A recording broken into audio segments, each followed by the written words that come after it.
सांसद होने के नाते जिले की राजनीति पे मैं भी नजर रखता हूं।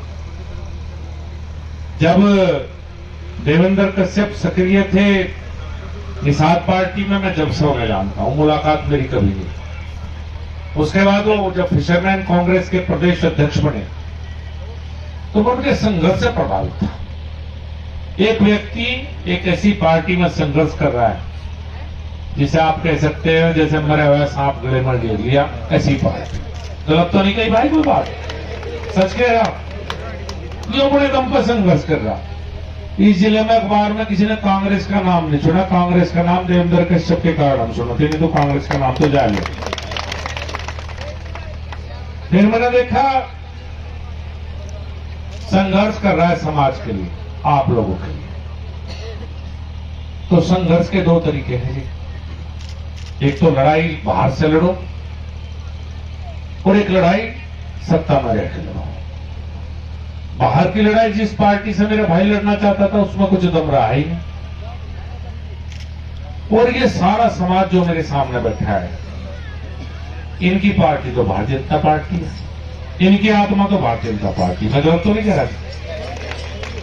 आज अगर मैं सांसद हूं तो इस समाज के कारण हूं जो मेरे सामने बैठा।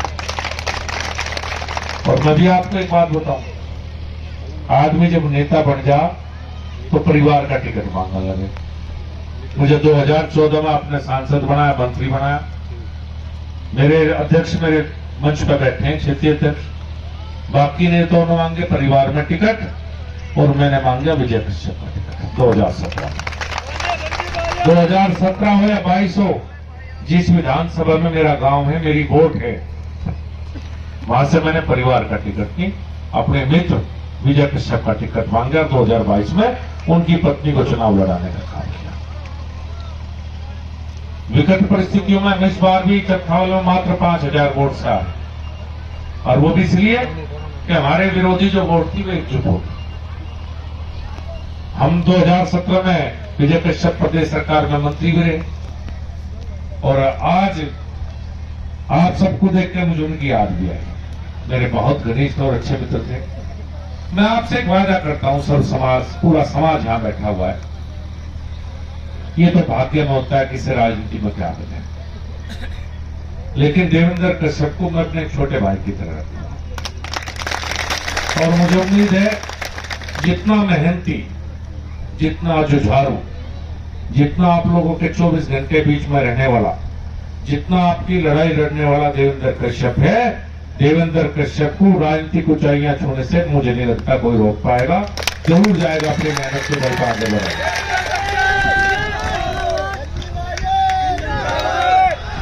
जब राम का जिक्र चला, आपके समाज का जिक्र चलता है तो राम का जिक्र चलता है कि आपने राम को पार पहुंचाया।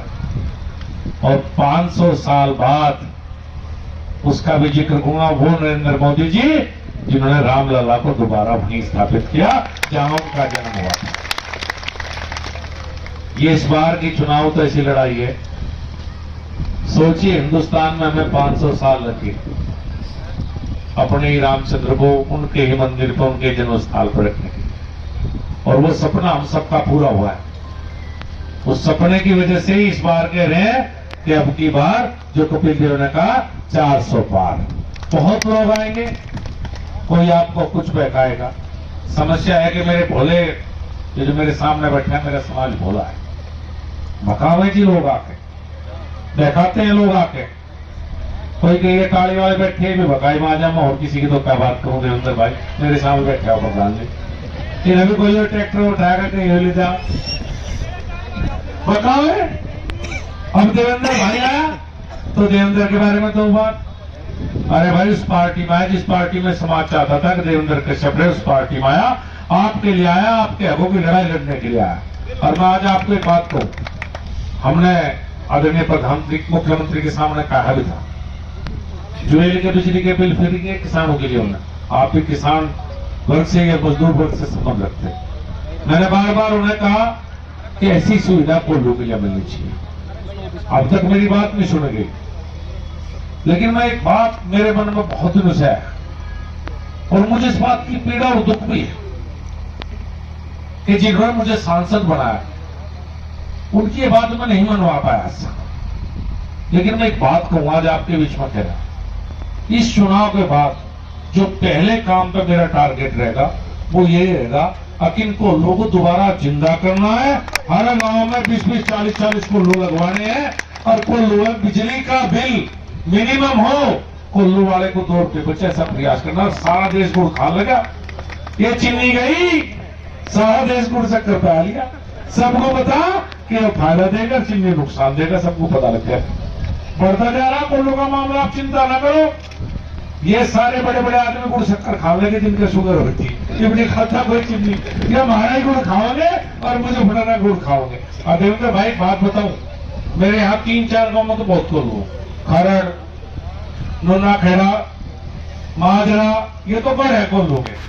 मजाल है किसी पॉल्यूशन वाले की जो मेरे भाइयों के कुल्लू को देख ले, बताओ देख दिया होगा किसी को आज तक?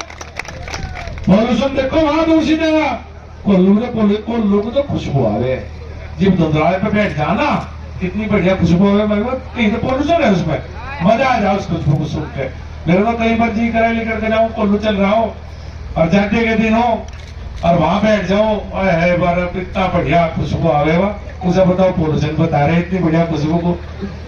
तो भाई चुनाव आपके सिर पे, और चुनाव ये संजीव बालियान का बिल्कुल नहीं है, ये चुनाव आप सबका है जो सामने बैठे हैं। मेरी बात है बहनी बैठे, यह चुनाव सिर्फ सांसद बनाने का चुनाव नहीं है, ये मोदी जी को तीसरी बार हिंदुस्तान का प्रधानमंत्री बनाने का चुनाव है संजीव बालियान के माध्यम से। और सामने कौन है भाई? कोई नहीं। और क्या कहें, सरकार अपनी सिंह लगती का, सच्ची बता दो, यह सरकार प्रदेश की और केंद्र को आपको अपनी लगती?